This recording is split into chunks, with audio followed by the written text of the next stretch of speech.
Bueno, buenas tardes a todos, gracias por haber venido.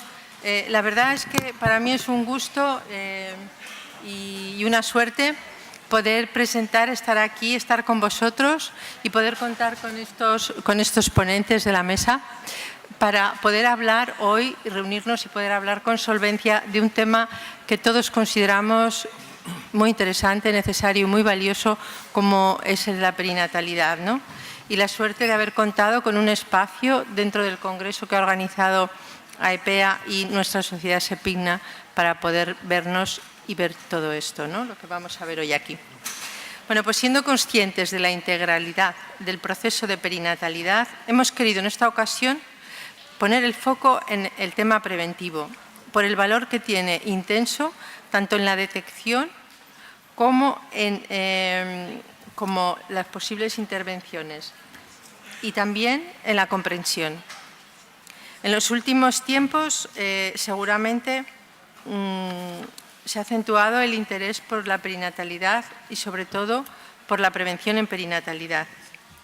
Y es importante que podamos tener en cuenta todo lo que puede acontecer en las circunstancias de un recorrido tan amplio como es el de la perinatalidad. Pues precisamente nuestros ponentes de hoy van a hablar de intervenciones en perinatalidad y sobre todo en prevención. Y entonces tenemos al señor Martín Maldonado y al señor Sylvain Missonnier. Y sus intervenciones van a ir acompañadas por la presencia también de Merche Becerra, que nos va a hablar también de la intervención temprana y cómo la regulación con el bebé. Entonces vamos a empezar ya, les vamos a escuchar a ellos. Vamos a empezar por el señor Martín Maldonado. Él es psiquiatra del bebé, del niño y también del adolescente. Es profesor asociado en el Departamento de Psiquiatría del Baylor College of Medicine y autor de múltiples libros, capítulos y artículos sobre temas de psiquiatría infantil y perinatal. Él nos va a hablar de cómo prevenir la angustia emocional durante el periodo pre- y postnatal en la madre, en el padre, así como en el lactante, y va a profundizar en cómo trabajar con los padres y cómo detectar los factores de riesgo para realizar lo que él denomina una prevención verdadera.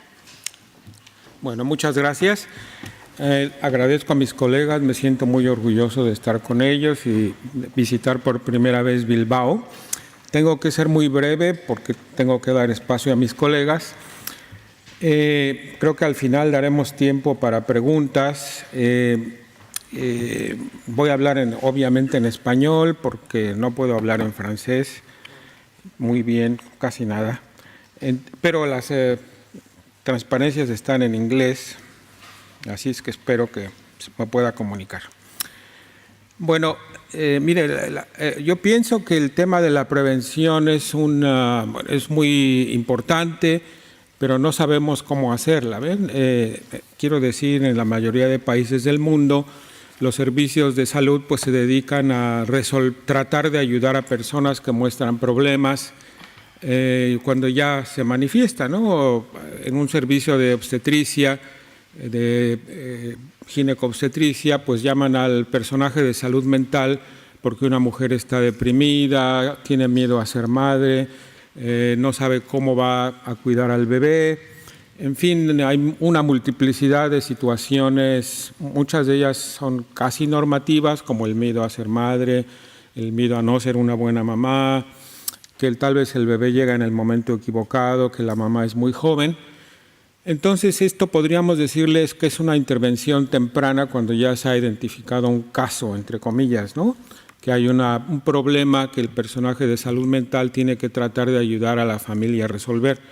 Pero la ambición de la prevención, pues en realidad es un tema mucho más amplio que requiere intervención del gobierno, de la sociedad civil, para implementar programas que ayuden a preparar a los padres, en el caso de la perinatalidad, a los jóvenes para ser padres, a entender las necesidades emocionales del niño, qué hacer cuando el bebé llora demasiado, cuando no duerme bien, cuando no come bien, cuando tiene dificultades de regulación.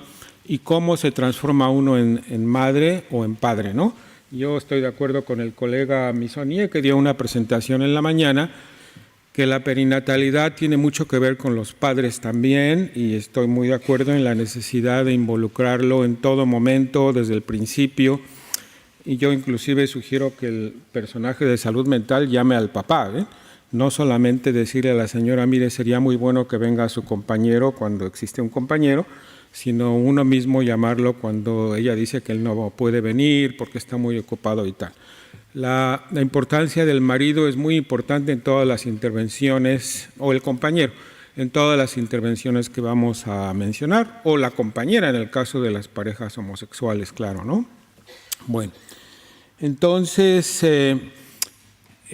una forma de pensar en la prevención sería esta, ¿no? Saber cuáles son los factores de riesgo y disminuirlos. Bueno, eso es difícil de hacer, pero sabemos mucho más de cuáles son los factores de riesgo y sabemos mucho menos de cuáles son los factores de protección o cómo aumentar la resiliencia en las personas, es decir, la capacidad de sobreponerse a experiencias adversas, difíciles y tal, ¿no? Entonces, si supiéramos cómo remover los factores de riesgo y cómo aumentar los factores de resiliencia, pues tendríamos programas de prevención, ¿no? Uno puede hacer el argumento de que al intervenir en estos casos que yo he mencionado, en que le piden al personaje de salud mental, a la enfermera, al pediatra, al ginecobstetra ayuda, la mujer desde luego primero habla con el obstetra, primero habla con el pediatra, si es que va a tener un pediatra, de sus problemas, y este personaje ya refiere a alguien de salud mental. Pero estas intervenciones se pueden construir como una intervención temprana, ¿no? Es decir, en términos de la vida del bebé y de la vida de la madre y del padre como tales, que bueno, uno trata de mejorar su capacidad de cuidar al bebé y de gozar, no solamente de cuidar, sino de gozar al bebé, de acompañarlo y disfrutar ser padre y madre, ¿no? Bueno, entonces, miren, demostrar los efectos de la prevención es muy difícil. Es lo que quiero decir con esta transparencia, porque, bueno, ven, uno puede decir, vamos a hacer un programa de intervención, por ejemplo, contra el uso de drogas, ¿no? Intuitivamente dice uno, bueno, pues esto debe ser una gran idea, pero demostrar que de veras sirve para qué, a quién le ayuda, a quién no le ayuda, quién se beneficia y tal, pues es mucho más difícil, ¿no? De hecho, los programas de educación sobre el uso de drogas no parecen ser muy eficaces. Lo mismo puede decirse de las clases de parentaje y de maternaje para familias que tienen múltiples estreses, no parece que ayudan en nada, ¿no?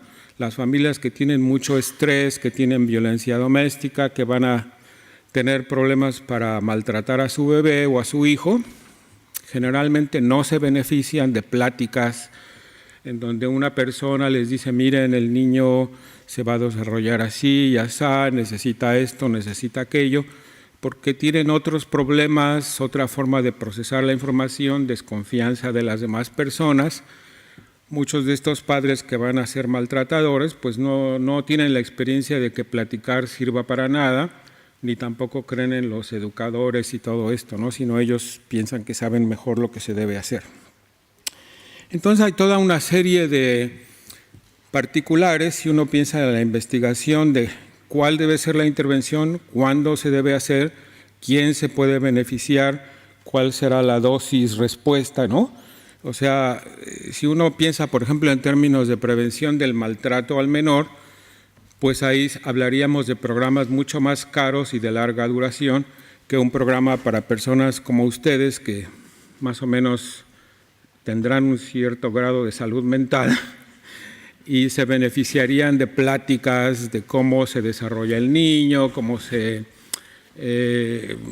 transforma uno en padre y tal y tal. Bueno, entonces, bueno, uno de los temas es que puede haber intervenciones que no den un beneficio a corto plazo, sino que den un beneficio a largo plazo.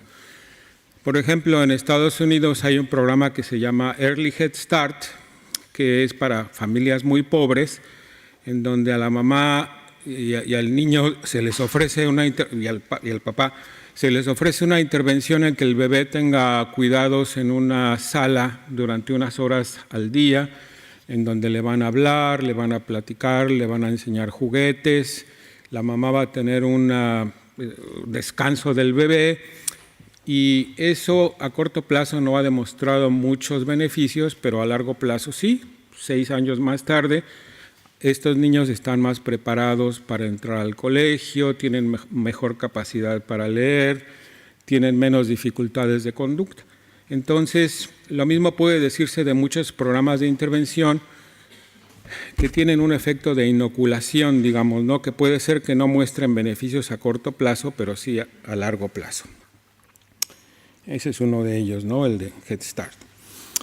Bueno, entonces esto es muy conocido, ¿verdad? Los programas de prevención primaria serían, por ejemplo, como hacen en Chile, que tienen todo un sistema nacional de apego, que le enseñan a las personas sobre cuál es el sistema de apego del bebé, cuáles son los ingredientes que promueven un apego seguro, y que, como les decía, mucha gente se beneficia de ello, ¿no? De ser sensibles a las necesidades de dependencia del bebé y tal, pero muchas familias no se van a beneficiar de ello, sobre todo si tienen mayores problemas psicosociales.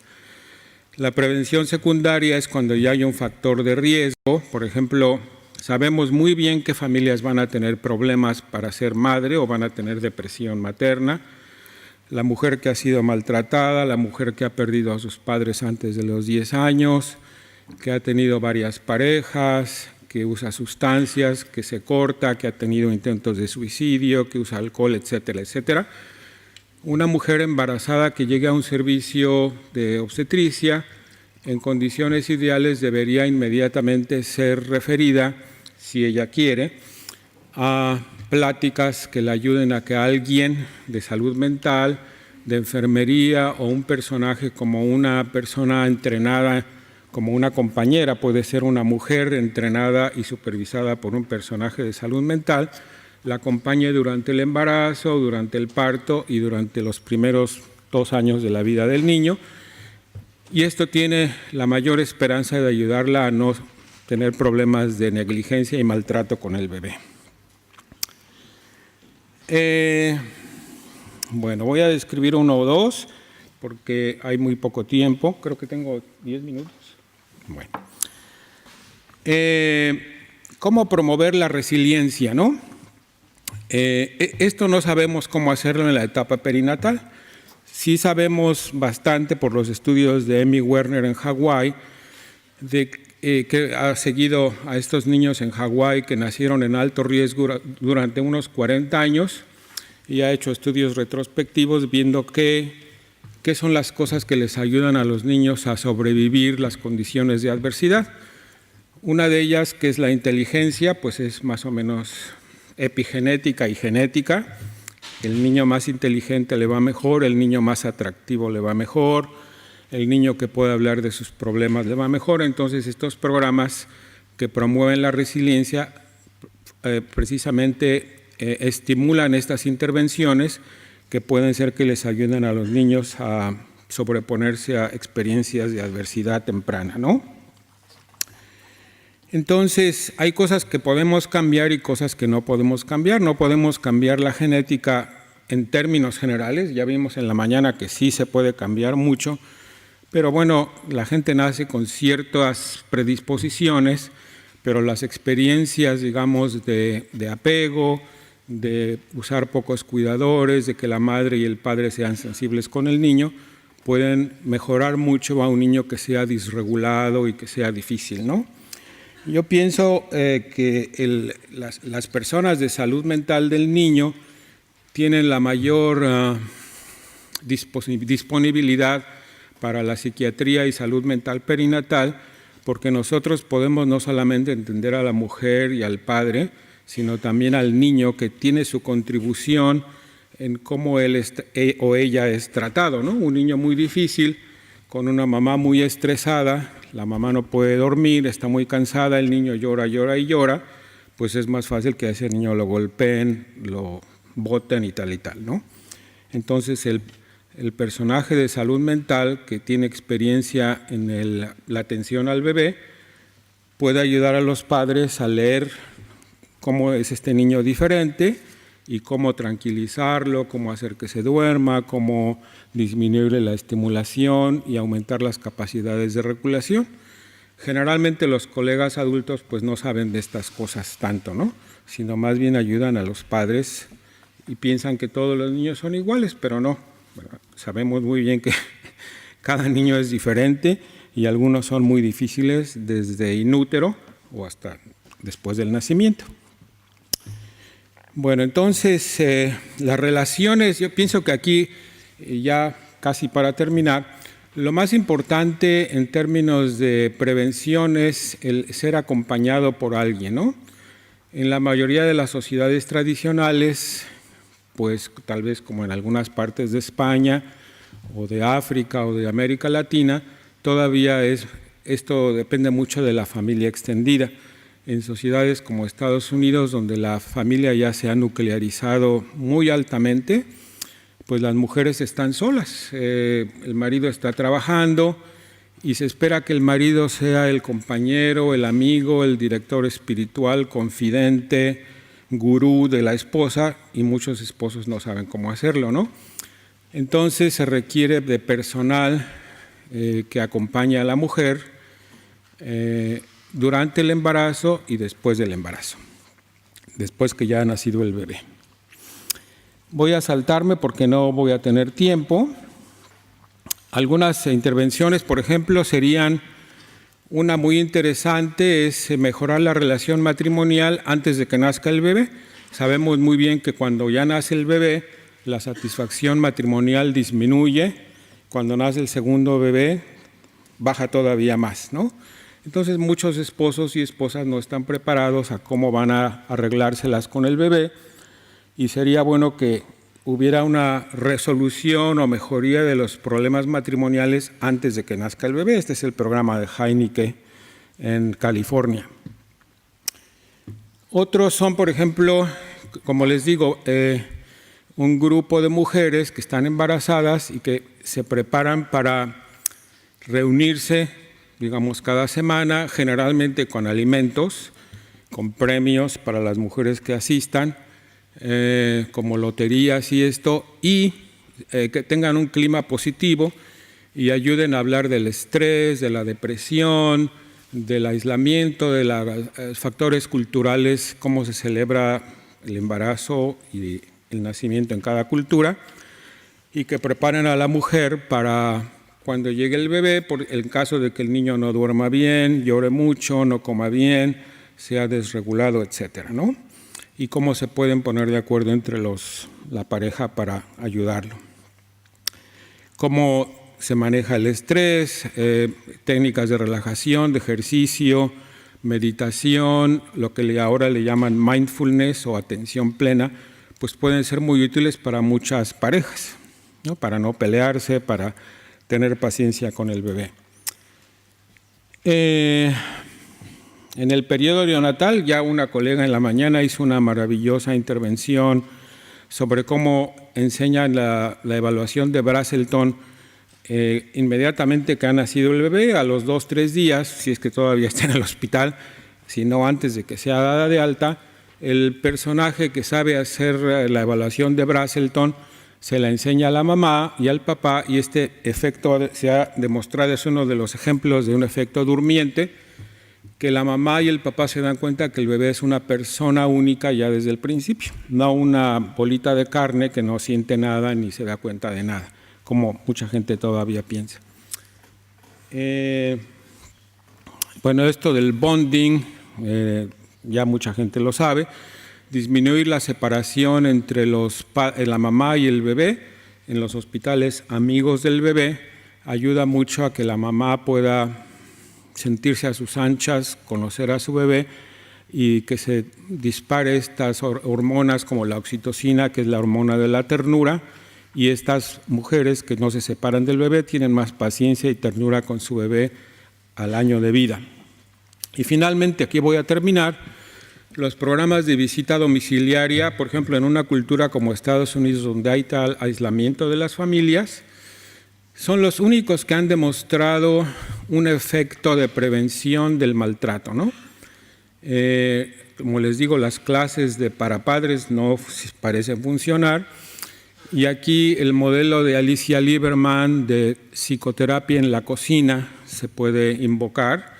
Es decir, la persona de salud mental no se define como terapeuta, se define como un acompañante, va a visitar a la familia a la casa una vez por semana y poco a poco va introduciendo las necesidades emocionales del bebé, las de la mamá, empatiza con la mamá, que es la mamá que está en más riesgo de tener maltrato con el niño y, bueno, les da como una especie de nutrición emocional a la madre e introduce las necesidades del niño de forma muy sutil, no como clases, y esto ha demostrado pues, que ayuda a prevenir la tasa de maltrato y de negligencia.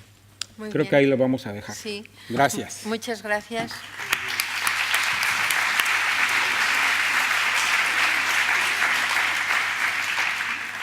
A continuación va a hablar el profesor Sylvain Missonnier. Es profesor de Psicología Clínica de Perinatal en la Paris Descartes Sorbonne de Paris-Cité, director del laboratorio PCPB, psicoanalista perteneciente al Instituto de Psicoanálisis y director de la colección La vie de l'enfant. Él partirá de la idea de que la prevención primaria y secundaria de los trastornos mentales y las disarmonías relacionales tempranas después del nacimiento se consideran una prioridad en salud mental. Por tanto, el embarazo es una oportunidad, un momento importante y por eso tiene una atención especial. Él va a hablar sobre todo de dos cuestiones, dos ejemplos concretos. Por una parte, la preparación para el nacimiento y por otra, la paternidad y la ecografía obstétrica. Adelante, gracias. Merci beaucoup, Marta. Muchas gracias, Marta. Miren, desde esta mañana unos cuantos llevamos argumentando el elogio a favor de una prevención primaria y secundaria de los trastornos precoces de la parentalidad en perinatal, en periodo perinatal. Y tengo suerte de pasar después de Martín, quien ha abierto el campo. Y lo que voy a hacer, al fin y al cabo, son tres cosas. En primer lugar, decirles cuáles son las herramientas teóricas más desgastadas de mi caja de herramientas teóricas, en qué baso mi concepción de la estrategia en prevención perinatal y después haré un zoom sobre lo que yo creo que es de verdad algo esencial, es la charla precoz prenatal. Voy a estar en un contexto muy francés, pero aunque no tengamos mucho tiempo en la discusión en la mesa redonda, espero que lo podamos hablar en los pasillos. La cuestión es saber cuáles son los equivalentes en otros países de Europa de esta charla.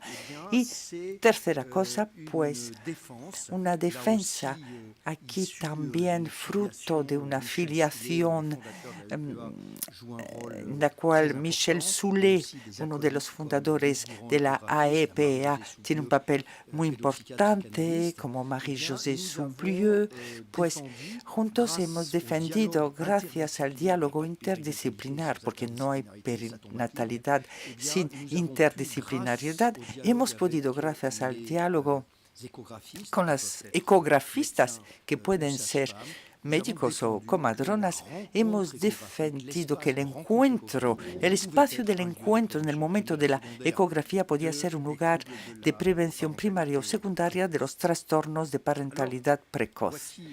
Bien, y aquí el plan que acabo de enunciar, puesto en una diapositiva. Arranquemos ya hacia la caja de herramientas. La primera herramienta de esta caja de herramientas es la noción de parentalidad. todos tenemos definiciones muy subjetivas de lo que es la parentalidad. Les doy la mía. Creo, en primer lugar, que hay que molestar al concepto, porque este término de parenthood efectivamente tiene fallos, tiene defectos, tiene límites. Sí transmite una negación de la diferencia de los sexos y de las generaciones y de la diferenciación entre maternalidad y paternalidad. En cambio, está lleno de virtudes si se protege de estas negaciones y que va hacia el zócalo de la bisexualidad, del cual se ha hablado mucho hoy, y del terreno común de la conyugalidad, y abre hacia la coparentalidad, noción que tiene mucha importancia. Pido disculpas por la definición rápida. La parentalidad es un conjunto de comportamientos, de afectos, de representaciones conscientes, inconscientes y preconscientes del sujeto, hombre o mujer, en relación con su o sus hijos nacidos en gestación, gestados o todavía no concebidos. Para nosotros, los clínicos de la perinatalidad, tener una concepción de la parentalidad que está desconectada de la parentalidad biológicamente para ayer y hoy acoger a la parentalidad de los padres que adoptan, por ejemplo, y mañana las homoparentalidades. El segmento perinatal no es más que una parte de un proceso de parentalidad, el cual, en mi opinión, transcurre a lo largo de toda la vida, cruza la infancia, la adolescencia y la edad adulta. Por supuesto, el componente de generación es esencial y Dios sabe si hay un lugar donde no es bueno hacer un clivaje, que es en la perinatalidad ni la natalidad. Aquí necesitamos un modelo holístico y no entendemos nada. E incluso corremos el riesgo de tener una actitud neocolonialista si no concedemos un estatus muy importante a la textura cultural de aquello de lo cual hablamos en perinatalidad. La parentalidad es una crisis. El interés de este concepto, una vez más, es que se puede movilizar la crisis adolescente que forma parte de la variación de la crisis normal, pero también los economistas pensamos en la crisis financiera temible. Vemos que hay todos los matices, todos los colores en la noción de crisis. Y esto es válido para la crisis de la parentalidad.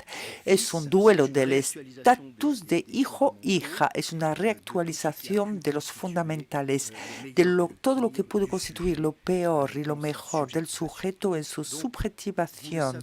Lo saben. Para aquellos de ustedes que trabajan en las redes de perinatalidad, estamos aquí frente a una paradoja que es la de la cosustancialidad, de la copresencia, de la dialéctica entre creatividad y vulnerabilidad.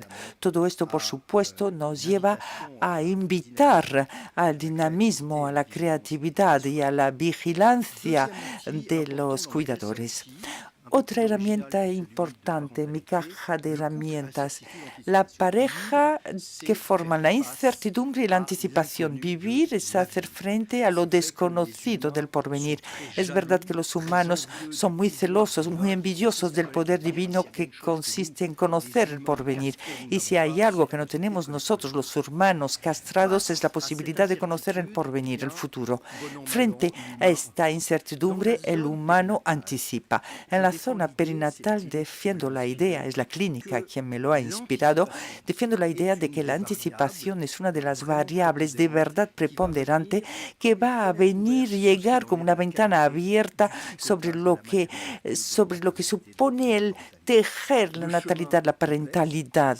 Y el camino es complejo para los padres. Se trata de pasar de un deseo de hijo, de pasar del clon, del que es igual a nosotros mismos, a un deseo narcisista, a un deseo de alteridad, o más exactamente a estar confrontado al desafío de la natalidad. Y el campo del embarazo corresponde precisamente a este paso con altos y bajos de un proyecto de clonación en un proyecto de alteridad. La gran pregunta para aquellos de nosotros que trabajamos en las redes de perinatalidad, que sea para neonatalidad o en la ecografía, por ejemplo, es para saber si el seguimiento es un substrato dinámico favorable para la subjetivación de la natalidad o de la perinatalidad. Frente a la incertidumbre, vamos a preguntarnos si los usuarios van a sentirse ilusionados frente al poder médico. Y bien es verdad, médico, sí. Tenemos que constatar que a menudo en la manera de la cual presentamos nuestras artes médicas, nuestro acompañamiento médico del embarazo, podemos dar a entender que dominamos las cosas, que conocemos el porvenir y que tenemos certidumbres. Algunos padres efectivamente se van a confundir, van a perderse en esta fascinación hacia este pseudopoder que evidentemente no se va a materializar ni es real. La calidad parental de la anticipación y en particular en relación con esas actitudes a veces que complican el cuerpo médico va a ser algo totalmente determinante. Creo que cuando hablamos de anticipación, retomamos también la buena vieja teoría de la angustia freudiana, la segunda teoría de la angustia para los coleccionistas freudianas, la cual opone la angustia señal, la que es una firma de la salud, de la activación, de lo que hay que hacer para ajustarse, que no hay que confundir evidentemente con la angustia traumática, la anticipación patológica.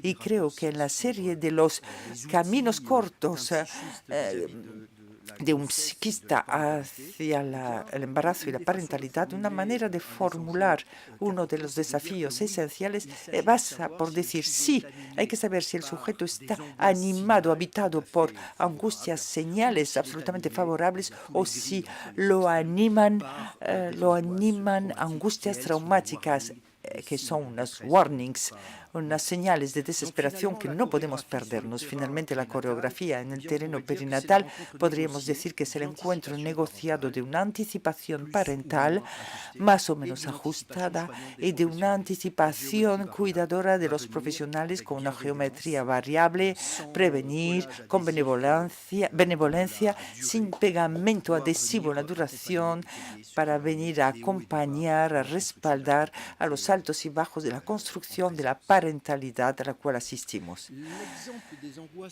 El ejemplo de las angustias de malformación en materia de anticipación es algo absolutamente juicioso. ¿Por qué? Pues porque por haber trabajado sobre las representaciones de los discursos de las madres frente a las angustias de malformación, nos damos cuenta de que la misma frase puede significar en unas mujeres un sinónimo de angustia señal, es decir, de una joven que no practica la política del avestruz, que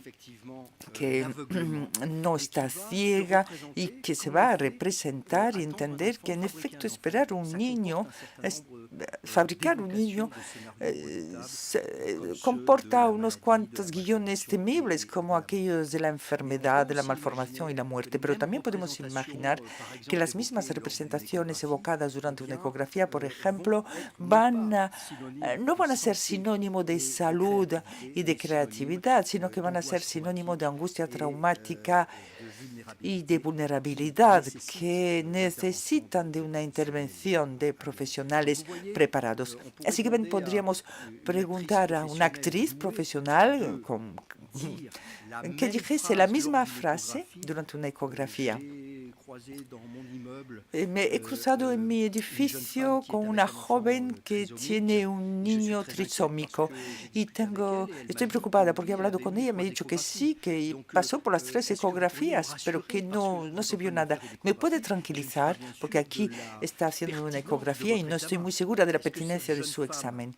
Esta joven es una joven que da fe, da testimonio intersubjetivamente con un profesional, que da testimonio de su acuidad, de su calidad de inserción subjetiva, o es alguien que está diciendo, tengo cicatrices que sangran y sufro terriblemente y necesito ayuda. La misma frase podría ser pronunciada e interpretada de manera distinta por una actriz profesional que nos mostraría que el mismo texto puede ser conjugado bien en angustia señal o bien en angustia traumática. Y a partir de ahí ya se imaginan que es bueno hablar con los ecografistas. La relación de objeto virtual es la tercera herramienta que me gusta de mi caja de herramientas y con la cual trabajo. Es, para decir las cosas fácilmente, es el fruto de una rebelión contra mis maestros, es decir, aquellos que me habían enseñado hace ya unas cuantas décadas que el feto era una extensión narcisista hasta el final del embarazo. Y creo que unos cuantos de estos pioneros de la perinatalidad eran víctimas del hecho que solo se encontraban con pocos padres, con grandes dificultades perfectamente para pasar del proyecto de clonación al de alteridad, y daban testimonio de padres, de madres a quienes les costaba pasar ese proyecto de alteridad del embarazo y habían cometido la imprudencia de generalizar lo que habían observado en la patología a lo normal. Y creo que no. Creo que cuando tenemos la posibilidad de encontrarnos con futuros padres y madres en plena salud psíquica, pues hay un verdadero esbozo objetual del niño. Es un taller, pero hay algo de ello. Y he corrido el riesgo, incluso molestando a unos psicoanalistas ortodoxos, me arriesgué a proponer esta relación de objeto virtual que viene a significar que es un terreno, es una obra que progresa y que da testimonio de que la alteridad, la humanización del niño que va a nacer es un trabajo en curso, en progreso. Para resumir, parentalidad, anticipación, relación objeto virtual, y en términos de prevención llegamos a la idea de que no es una neoformación original en el posparto, se trata de verdad de un continuum entre el prenatal, lo prenatal y el postpartum. Y creo que lo que digo aquí tiene un eco fuerte con las palabras de François Juan y las de Ansermet de esta mañana. Esto es buena cosa. El feto no es en las variaciones de lo normal una extensión narcisista materna hasta el final del embarazo. Hay una alteridad que se produce y cuando estamos frente a este cuadro de extensión narcisista, estamos frente a una llamada de socorro y a patologías y las reminiscencias que duran toda la vida, pero en particular durante este periodo perinatal, pues son reminiscencias que no firman únicamente el posparto, sino que vienen a dar testimonio de lo que hay con estas huellas corporales y biopsíquicas y a veces secundarizadas de lo perinatal en su totalidad. Así que hemos hablado mucho después del bebé en el adulto. Tenemos que empezar a pensar en la red de la perinatalidad, en el embrión feto en el adulto y en particular en el momento de ser padre. Bueno, ahora dos zooms rápidos sobre la preparación, el nacimiento y su inauguración, la charla precoz prenatal y la ecografía como momento de prevención de la preparación, el nacimiento y la parentalidad es históricamente el acompañamiento del dolor. Y es verdad que tenemos que saludar a un pionero formidable. Su biografía merece de verdad que se cite. Es el doctor Fernand Lamaze, que en los años 52 fue a los Estados Unidos y fue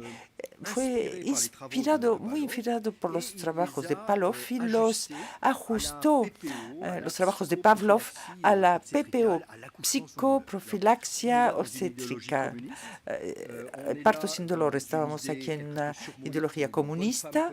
Una buena mujer comunista tenía que parir sin dolor, pero es la primera vez en la historia y las comadronas son pertinentes para sacar todas sus sutilezas. Es la primera vez en la historia que hubo una propuesta de un grupo hacia las mujeres para afrontar efectivamente lo que era este esta vivencia de dar a luz en Francia. Después, gracias a este pionero, en los años 60 hubo la recomendación de 6 sesiones de 45 minutos y después de 8 sesiones de acompañamiento. Y después, gracias a Françoise Bolena, llegamos a los años 2005-2007. Y en el plan de perinatalidad se trata de preparación al nacimiento y a la parentalidad, con la idea de que la primera sesión puede ser dedicada a una charla, a un encuentro. Durante este mismo tiempo, la HAS va a insistir todavía más, la HAS, para una charla propuesta sistemáticamente en el primer trimestre, y desde entonces en Francia tenemos esta pepita, decía yo antes, que consiste en contemplar que una comadrona, la mayoría de las veces, pero también puede ser un médico generalista, va a poder inaugurar la preparación, el nacimiento y la parentalidad con una charla individual. Françoise Bolena dice con mucha autenticidad que no ha inventado esta sola, no, es escuchando en el Ministerio de la Salud a comadronas humanistas que hacían bien su trabajo y que han explicado a Françoise que, bueno, cuando se recibía una pareja no se empezaba riñéndoles, así vamos a hacer para la respiración el día D.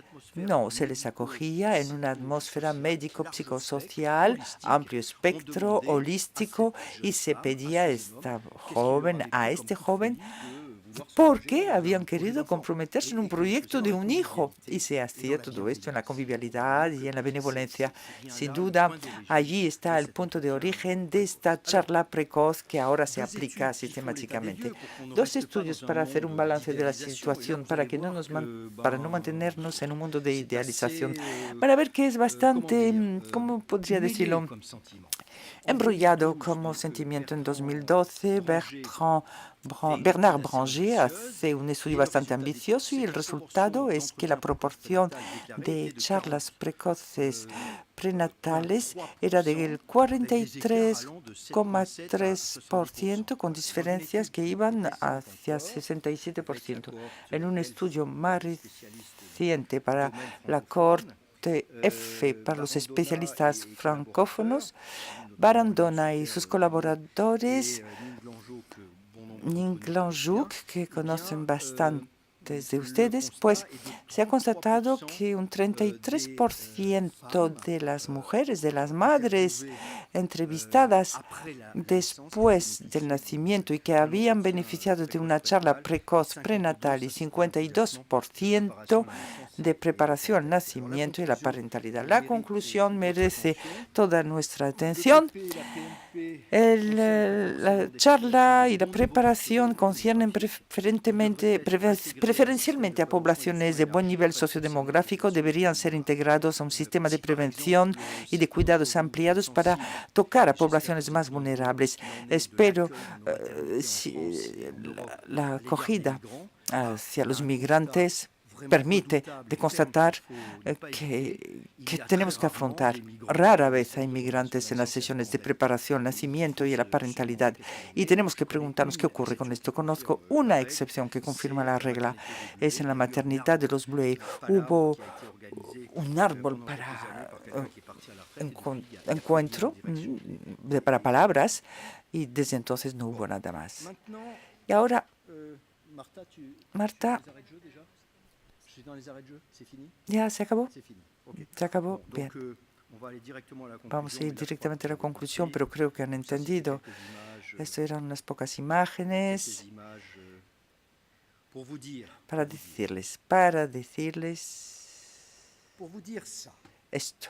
Y aquí volvemos a estar en un cruce interesante entre psicopatología de las pantallas, realidad virtual, ecografía es realidad virtual, y la parentalidad. A día de hoy, en los álbumes de familia, quizás los suyos, los más jóvenes tienen su primera representación icónica en el árbol familiar con una foto ecográfica, es una ecografía. Y podemos de verdad decir hoy en día que la emergencia de la identidad de un occidental en una zona industrializada tiene una relación intrínseca con la realidad virtual. ¿Y qué hace la realidad virtual? De manera muy corta, pues provoca dos tipos de movimientos. Uno que conocemos bien, perinatalidad, es un movimiento retrospectivo. Efectivamente, volver a encontrarse frente a las imágenes ecográficas cuando uno se vuelve futuro madre, futura padre, es encontrarse con una rememoración, una reedición de los conflictos arcaicos e edípicos elevados por 2 al cuadrado. Pero es también, y por eso he puesto el cartel de la película de Benjamin Button, es un movimiento prospectivo. Sí, hay el movimiento retrospectivo de aquellos que van a dar luz ahí donde nacieron ellos, pero también significa que si uno llega a su red de perinatalidad a conseguir la complicidad de los ecografistas, de las comadronas y de los ginecólogos, van a tener aliados de prevención primaria y secundaria de los trastornos de la parentalidad formidables. Para ello hay una condición sine qua non y es la segunda parte de esta diapositiva. En primer lugar, hay que trabajar, quizás de manera agotadora, con estos ecografistas para hacerles contemplar la idea de reconciliarse, lo que ya en Francia llamaríamos efectivamente el juramento de Hipócrates, tener una aproximación global del humano. No nos ocupamos solo de la neurofisiología y en cambio tenemos la posibilidad de tener una aproximación holística global del ser humano y nos interesamos por el alma y el cuerpo sin hacer separación. Y si alrededor de ustedes defienden la prevención perinatal y tienen ecografistas que consiguen reconciliarse con este juramento de Hipócrates, van a tener de verdad aliados con mucha fuerza, porque la ecografía es un test proyectivo de parentalidad absolutamente considerable. Pues he terminado. El seguimiento médico del embarazo sigue siendo uno esencial en la biografía del humano, la virtualización y la relación de objeto virtual son un fundamento ontológico de la identidad concepcional del niño a nacer y espacio-tiempo. Son dos oportunidades para la prevención de los trastornos de la parentalidad. Gracias por su atención.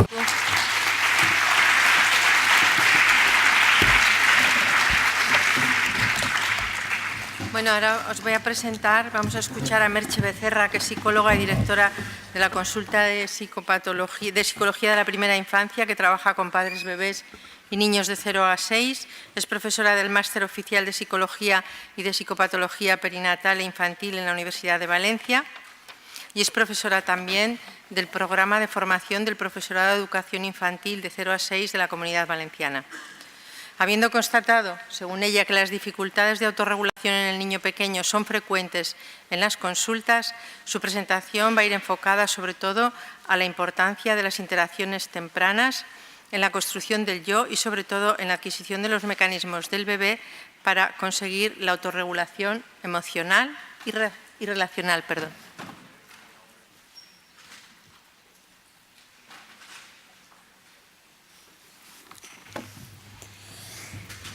Bueno, buenas tardes. Quiero agradecer a la organización la ocasión de participar en este congreso y sobre todo para mí es un honor, de verdad, compartir mesa con dos grandes referentes de la perinatalidad. Gracias.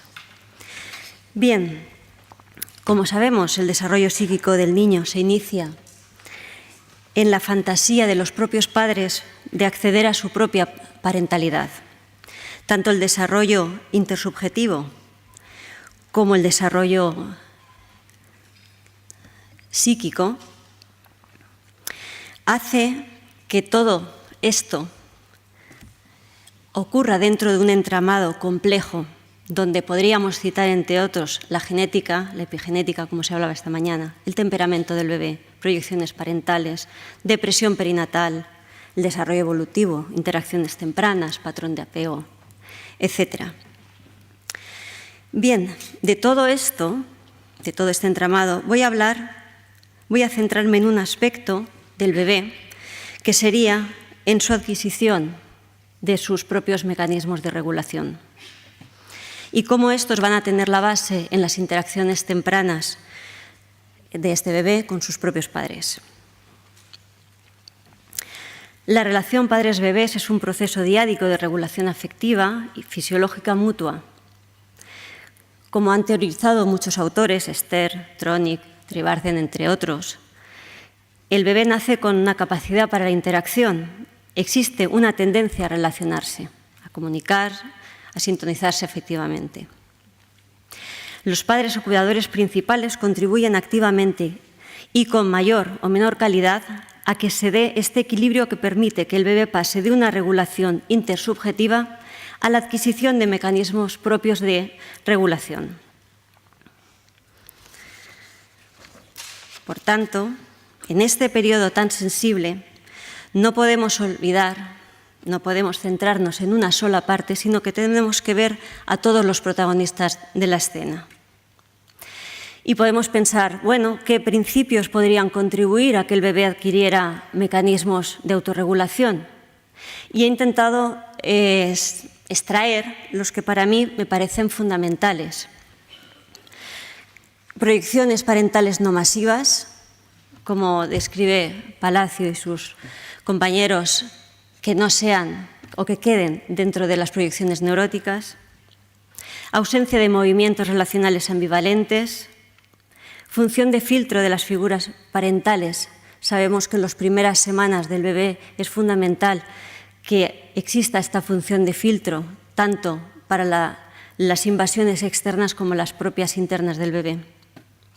Capacidad para pensar por el bebé y devolverle una imagen de sí mismo como ser pensante, cederle el aparato psíquico. Continuidad, coherencia y simultaneidad de los cuidados. Y voy a coger este aspecto para hablar que los primeros 2 meses contribuyen un periodo altamente sensible en el proceso intersubjetivo. Las relaciones vinculares tempranas son una de las claves para que el bebé adquiera procesos propios de regulación afectiva. Para que el bebé adquiera mecanismos de autorregulación, va a necesitar experiencias previas donde los papás regulen los diferentes estados de excitación del bebé, tanto positivos como los negativos. Estas regulaciones por parte de los padres estarán acompañadas de sus palabras, de sus gestos, de sus afectos, coherentes, y esto es importante, con la vivencia del bebé. La regulación de la intensidad de las vivencias afectivas no será solo de las funciones somáticas. Podríamos pensar que vamos a regular que el bebé, ayudarle a dormir, darle alimento, sino que también necesita una seguridad para la exploración, lo que serían los prepatrones de apego, y el acompañamiento afectivo en el desarrollo de competencias cognitivas. Sabemos que el bebé va aprendiendo en relación, necesita tener a un otro para compartir. El estado emocional de los padres va a influir directamente en cómo el bebé va a experimentar todo esto. Y vamos a ver ahora 2 vídeos de 2 mamás que no son primerizas. Los bebés tienen 2 meses recién cumplidos. Y vamos a ver esta primera mamá con su bebé. Y tenemos una mamá con una situación personal complicada, con un acceso a la maternidad, esta segunda maternidad muy conflictuada, muy sola, y con un compañero que no le está acompañando emocionalmente. Y vemos este bebé, y sobre todo lo interesante cuando valoramos diadas con grabación, es qué está ocurriendo aquí y ahora, en este momento, cómo se produce esta diada, este encuentro, qué calidad, qué afecto aparece.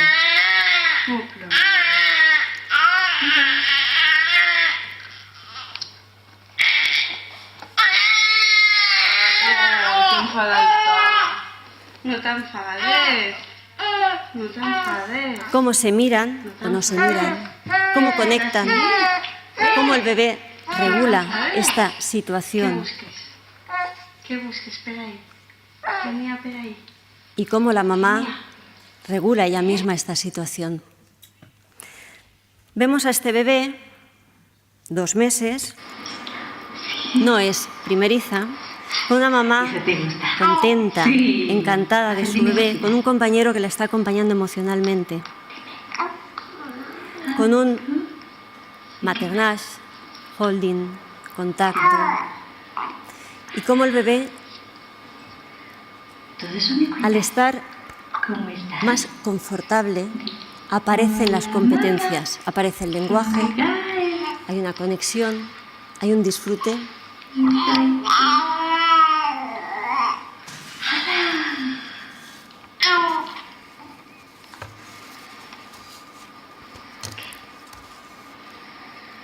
¿Qué hacemos? ¿Dos palmitas? Cómo la mamá va poniendo palabras a lo que hacemos. Palmitas, Cómo en este momento la mamá le sube de actividad, palmas, palmitas. como diría en el Carien Descripten, si hay una sobreexigencia de actividad. Bien. Cómo el bebé aguanta el tirón de este palmas palmitas que no tocaría con 2 meses. Cómo la mamá se da cuenta, baja y vuelven a encontrarse.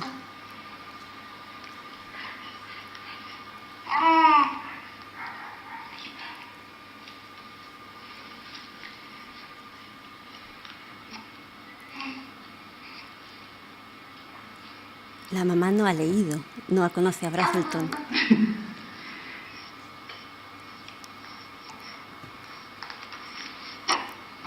Es interesante cómo regula con los piececitos, como hacen los bebés, para gestionar. Muy bien, así. Bien, a lo largo de diferentes teorías que nos hablan de cómo se estructura psíquicamente un bebé, vemos que hay muchas aportaciones y podríamos coger un autor intersubjetivo, podríamos coger a Esther, pero he pensado, si vemos los organizadores psíquicos que describe Spitz y los vemos desde una óptica intersubjetiva. Vamos a pensar cada uno de sus organizadores un poco pensando en la relación con el otro. Si hablamos del primer organizador psíquico, que todos ustedes conocen, la sonrisa social, en este momento es donde se asientan las bases para el establecimiento de los primeros mecanismos autorregulatorios, donde el bebé, de manera rudimentaria, piensa al otro. Son los primeros procesos hacia una futura función reflexiva. Si este nuevo estadio no se instala, estamos ante un signo precoz de retraimiento emocional que podría desembocar en una patología grave del desarrollo. El bebé no está siendo capaz de regularse mínimamente ante la emotividad que le invade, emotividad interna, externa. Y vemos en este vídeo, con 4 meses recién cumplidos, ¿Qué ha pasado? ¿Qué no te ha gustado? no nos dará tiempo de contar por qué este bebé se repite. La mamá viene diciendo que su bebé tiene hambre, no ha podido darle la comida porque estaba dormido. ¿Tienes hambre? Y vemos cómo ella intenta calmarlo, regularlo. Ella sabe que no vamos a poder hacer la grabación. Y el bebé intenta regularse. Le pide al papá el chupete.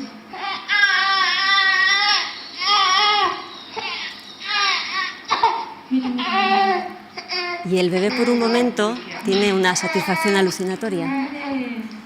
Un momentito. Enseguida come. La mamá intenta, le ofrece un objeto, 4 meses. Le invade para lo poco que está regulándose fisiológicamente porque siente hambre, hay otro estímulo, pero el bebé no está bien.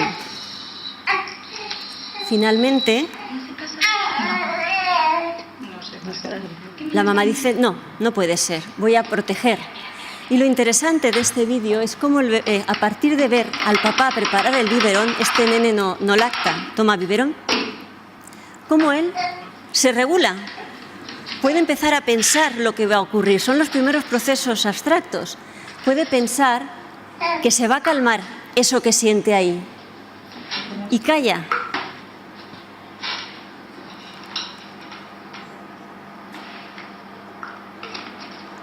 Y se ha regulado suficientemente bien. Sabemos, cuando hacemos anamnesis, que hay nenes con dificultades de autorregulación importantes, como los papás describen que su bebé era imposible en cuanto quería beber, quería tomar, tenía hambre, en cuanto se despertaba, el biberón tenía que estar en su boca, porque si no bramaba tanto que ya no podía alimentarse, se desorganizaba.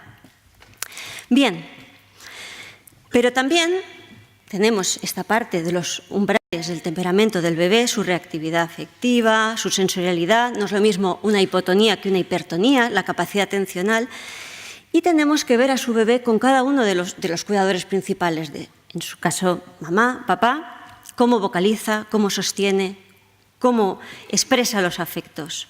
Y vamos a ver estos dos vídeos donde vemos esta bebé de 5 meses y medio con su mamá y luego la vamos a ver con su papá. Es un track, porque si no, no tenía tiempo, donde lo interesante es ver esta bebé que quiere este objeto y ella está explicando, extiende las manos. Si nos damos cuenta y analizamos, microanálisis, la bebé mira a mamá a los ojos para ver, mamá, quiero el objeto. Extiende las manos, abre la boca, vocaliza, regula con los pies, pero la mamá no se da cuenta y no le da el objeto. Y la secuencia se repite. Esto es un track, pero la nena está haciendo esta secuencia durante 2 minutos y medio.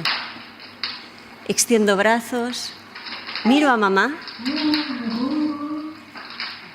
Es como cargo fuerzas y lo vuelvo a intentar. Mamá, quiero el objeto. Extiendo brazos, abro boca, vocalizo y mamá no se lo da. Habla.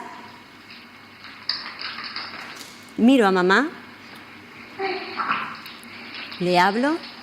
Digamos que está aguantando el tirón bastante bien la nena, porque mamá no se da cuenta. ¿Veis cómo la mira a los ojos? Le cambio el objeto, que no es el que quiere ella, y para. ¿Veis? La expresividad facial de la nena para. Y no hace los gestos para decirle que lo quiere.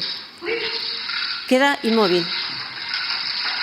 Vuelve a aparecer el objeto que ella quiere, cambia la expresividad facial y vuelve a estirar los bracitos. Vuelve a mirar a mamá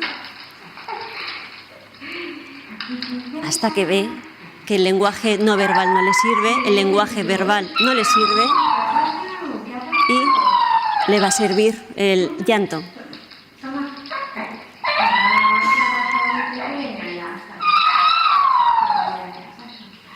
Y aquí se lo da la mamá. Sabemos que entramos en terreno peligroso. Bien, si lo vemos con papá,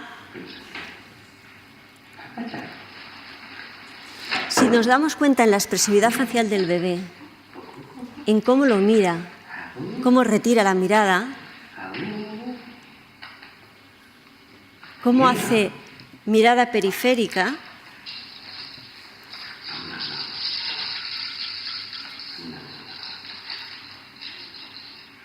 digamos que no tiene tanta paciencia con su papá. Y estamos en el mismo día, mismo bebé, en interacción. Pero la manipulación del bebé, el estado del papá,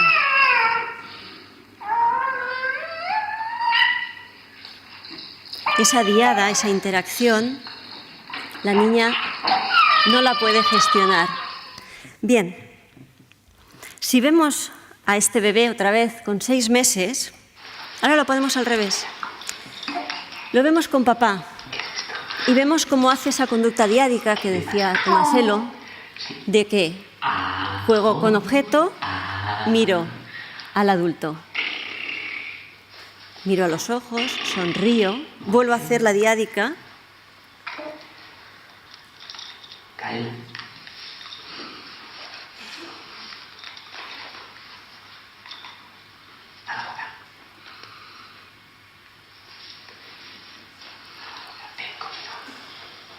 El papá lo manipula y el niño aguanta.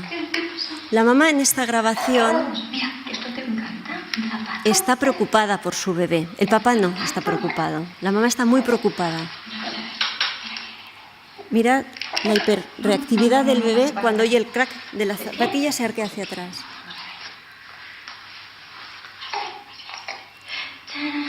Volvemos a una sonrisa compulsiva, no es una sonrisa de verdad. No hay mirada directa.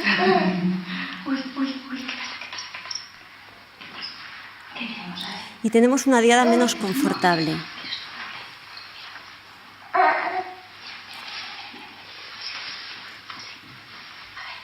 Es importante cuando se valoran diadas, por lo menos en mi experiencia, valorar con mamá y valorar con papá. Porque el bebé, como vemos, reacciona, se regula, interacciona de manera diferente. Y vemos de esta manera todas las competencias. Bien, me acaban de decir. Si pensamos en el segundo organizador psíquico, la angustia del extraño, se produce un salto cualitativo en el acceso a mecanismos de autorregulación propios que le permiten al bebé, a través de una conducta activa y dirigida a un otro, gestionar angustias internas. Se inicia el patrón de apego o prepatrón de apego, como dirían nuestros autores, y es el inicio de la intersubjetividad secundaria, que permitirá al bebé establecer una conducta triádica con el adulto y con el objeto, que le aleja de posibles patologías graves. Si hablamos del tercer organizador, comienzan los intercambios de símbolos semánticos en la comunicación verbal, indicativos de la adquisición de la capacidad de juicio y negación. Nuevamente, la contención, la regulación externa y la mentalización llevada a cabo por los padres estará en íntima relación con la adquisición por parte del bebé de mecanismos para poder pensarse a sí mismo a fin de autorregularse y gestionar su propia emotividad.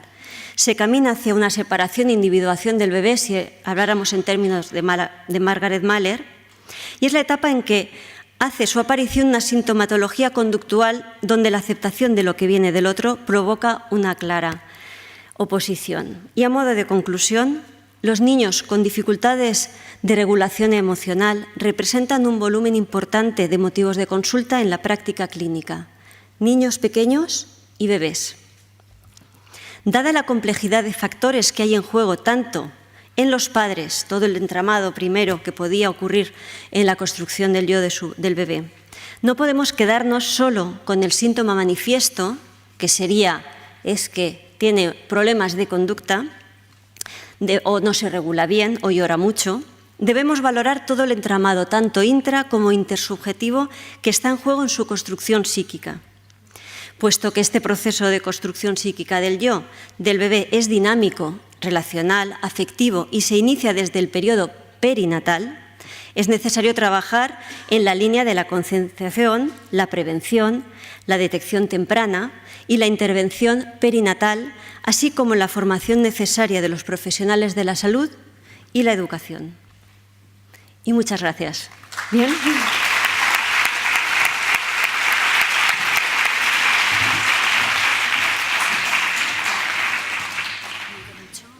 No, muy bien. Bueno, pues muchas gracias. Y yo creo que a lo mejor se puede hacer alguna pregunta. No tenemos mucho tiempo. Venga, animaros.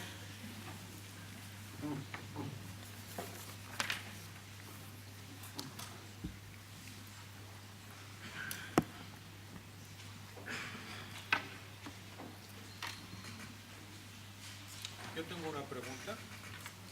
¿Puedo hacer?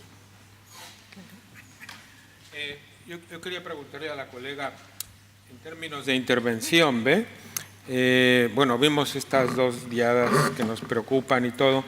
¿Qué haría usted para ayudar a la mamá y o el bebé y al papá? Exacto. Depende de cada diada, depende de cada situación, depende de la capacidad, para mí es muy importante la capacidad de pensar de los papás, cómo son de frágiles psíquicamente para la hora de intervenir.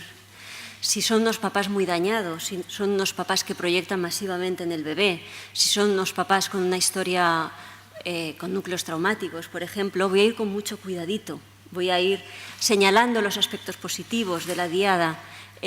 Trabajar con vídeo da muchas herramientas porque podemos visualizar, y si la diada, como insisto, está muy dañada, voy a resaltar las partes positivas. Si tenemos una diada con unos papás como este bebé de 6 meses la diada de los 6 meses, donde mamá entra muy preocupada a la consulta. Yo estoy haciendo un seguimiento con esta familia porque tiene un hermano autista y ellos quieren un trabajo de velar que su otro varón, al que le han dicho que hay un 25% de probabilidad de que sea también autista, no lo sea. Con lo cual, estamos en un terreno un poco complicado. Entonces, a los 6 meses, la madre está con la fantasía de que su hijo es autista y que no se dio cuenta del mayor. Pero es interesante ver, porque esto es un track, pero todo el desarrollo de la grabación, con el papá el niño saca unas competencias no autistas, no hay nada, ningún rasgo, y con mamá el bebé saca una interacción totalmente de retraimiento emocional. Y es muy interesante ver, porque es una mamá con la que se puede trabajar muy bien. Y se restablece, 2 meses después, está absolutamente restablecida la diada con la mamá.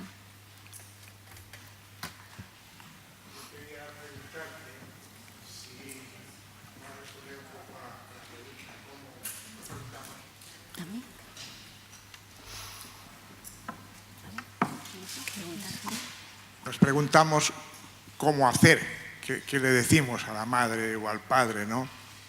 Y el problema es que el dar consejos no siempre funciona y a veces culpabiliza. Y si no usáis un lenguaje analógico, es decir, que cuando la madre se ve que está desbordada y no puede, pues encontrar una manera de decirle, bueno, déjenme probar, está cansada, no sé qué, y darle un modelo que luego la madre puede identificarse e intentar hacer como lo hace el terapeuta.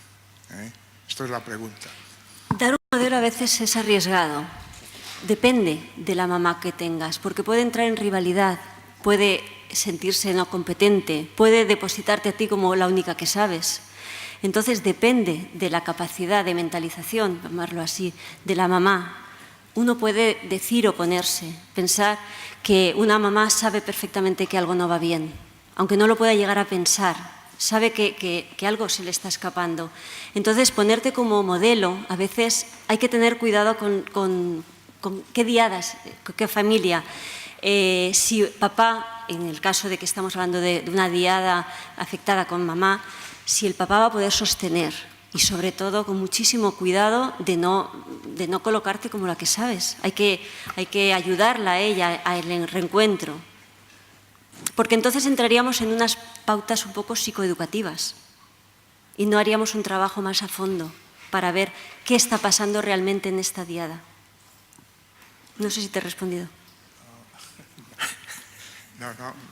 No sé si me he explicado bien. Es decir, que claro, un primer movimiento hay que identificarse con esta madre que está desbordada y tal. Y luego, una vez que haya una identificación y que ve que le quiere ayudar, no imponerle, yo sé, que esto cuando se dan consejos es lo que se hace. Yo sé y lo tienes que hacer así. Y si hay una manera del lenguaje analógico, esto pasa, por ejemplo, con los trastornos de la alimentación, se utiliza mucho esto. Es decir, está cansada, voy a probar yo con el biberón. Descansa un poco y luego lo reemprendes, ¿no? Y si se hace bien, no tiene por qué sentirse inferior. Al contrario, lo prueba después, cuando no está el... Sí. Por ejemplo, en la primera diada que he puesto, en esta línea sí que comenté a la mamá, mira, si pones a la bebé de esta manera y le recoges los piececitos, porque ellos regulan por ahí cuando son bebés, en un lenguaje muy de estar por casa, por supuesto, el bebé así se siente como en un huevecito y tal. Mira, vamos a hablarle, vamos... En esa línea sí. Gracias.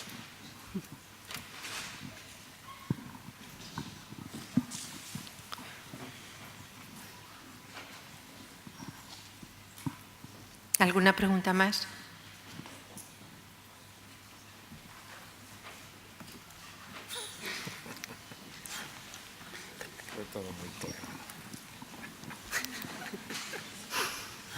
Bueno, lo dejo.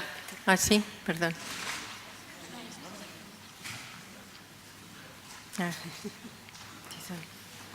No, sin ánimo de interrumpir, sino simplemente de complementar. Muchas gracias por vuestras charlas, pero por lo que preguntaba el compañero, yo creo que a veces es que lo pensamos todo desde un punto de vista demasiado profesionalista y tenemos poco en cuenta a la comunidad y a los núcleos naturales. Yo, por ejemplo, se me ocurriría en esta mamá y en otras muchas mamás participar como personal de salud mental en los grupos de preparación del parto, en los grupos de puerperio, en los grupos de masaje del bebé, por ejemplo, otra cosa que hemos hecho durante muchos años es la observación de bebés a domicilio en las mamás más perturbadas, donde no se da ningún consejo por definición, sino solamente se observa. Y que es una forma suave si el pediatra, aquí tenemos que contar totalmente con el pediatra. Lo decía simplemente porque claro que hay vías, pero que muchas de las vías no son profesionalistas, sino tienen que tener en cuenta la comunidad, algo que lo hemos perdido bastante en estos últimos 20 años. Gracias.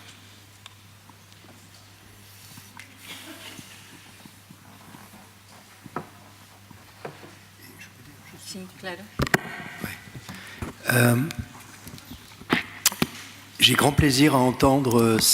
Escucho con mucha satisfacción este elogio a la preparación grupal. Y en Francia, al menos, creo que tenemos mucho que hacer y mucho que emprender para asumir ese reto que tenemos que abordar con dispositivos terapéuticos grupales. Y lo hablábamos esta mañana cuando hablábamos de los padres.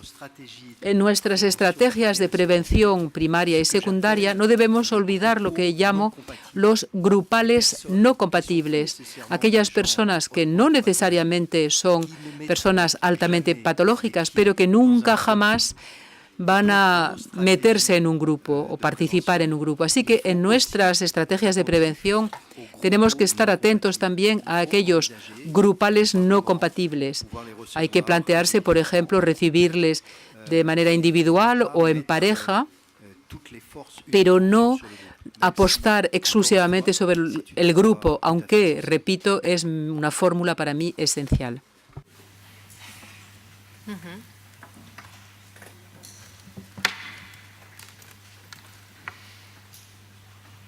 Allí hay una pregunta.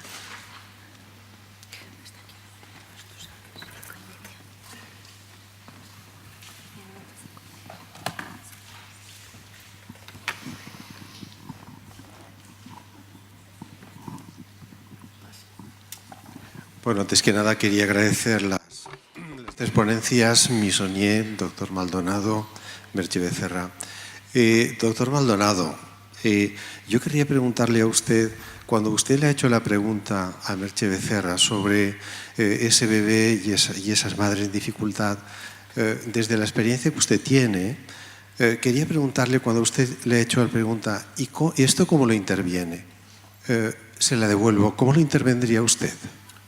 Sí, mire, yo estoy de acuerdo con la doctora y con el compañero, el joven que dijo que no hay que profesionalizar todo, ¿no? Yo pienso que el terapeuta debe de usar su intuición, ¿ve? Y debe, como decía Lebovici, ponerse como si uno estuviera dentro del bebé, cómo se sentirá el bebé, cómo se sentirá la mamá, cómo se sentirá el papá. Entonces yo creo mucho en la intuición del cuerpo, ¿ve? Entonces a uno le dan ganas de, por ejemplo, en este caso, decirle, ¿por qué no le da el juguete? Y que la niña se contentaría, tal vez, ¿ve?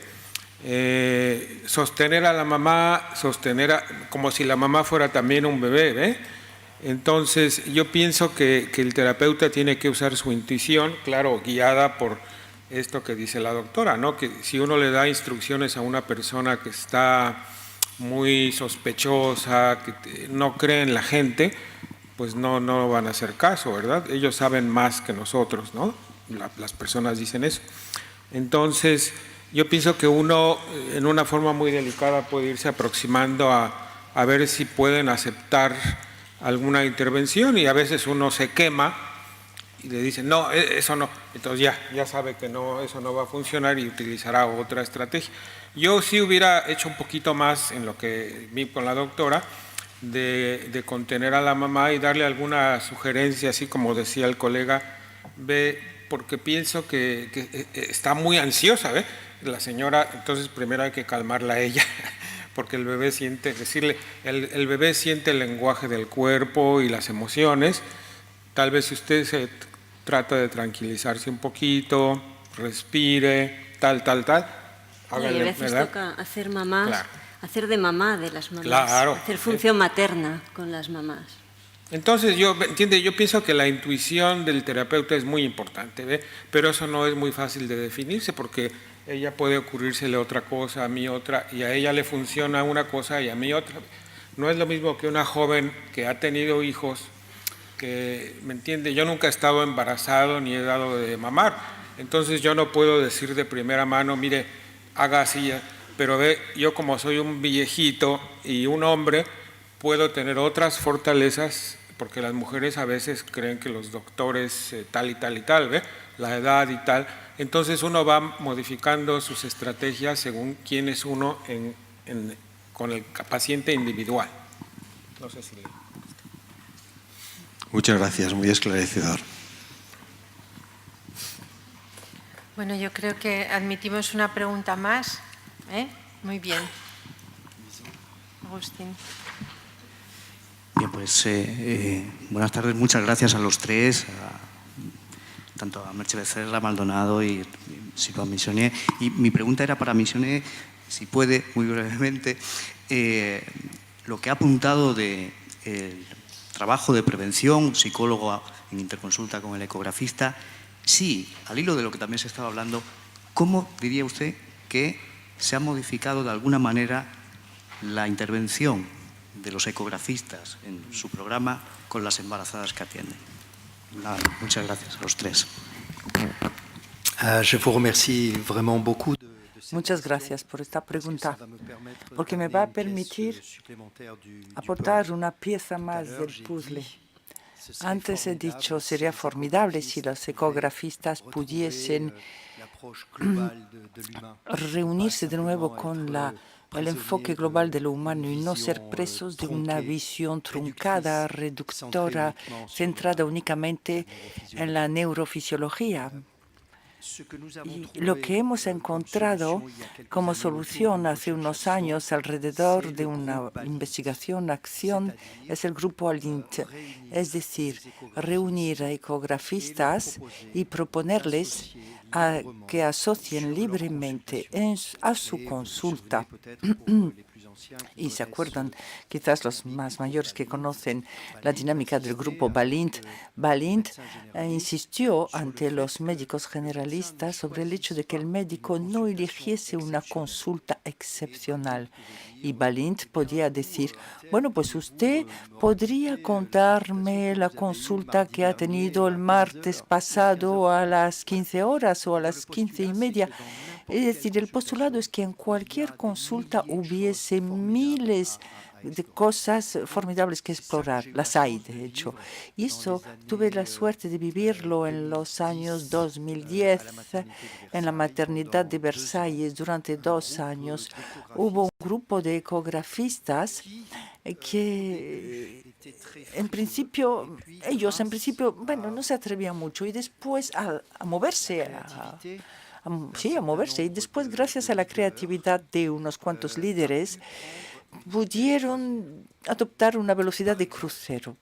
Por ejemplo, un día hubo un ecografista que se presentó, que habló al fin después de 6 meses sin hablar. En francés se dice boca cosida, y la tenía muy cosida. Y dijo, pues yo, a cada vez que veo una anomalía en la pantalla, pienso en un libro que leí cuando tenía 14 años y era el testimonio del piloto americano que había soltado la bomba H sobre Hiroshima. Y durante unos segundos estoy impregnado de una culpabilidad increíble. Miro a la madre, miro al padre y pienso, dentro de unos segundos van a estar carbonizados. Bueno, pues este hombre no había dicho nada durante meses y meses y un día dijo esto y después empezó a hablar. Es decir, que para decir las cosas con fuerza y de manera sencilla, ser ecografista es una profesión de soldado de guerra, es una profesión increíble y esta gente necesita narratividad para poder acoger una visión médico-psicosocial de la ecografía.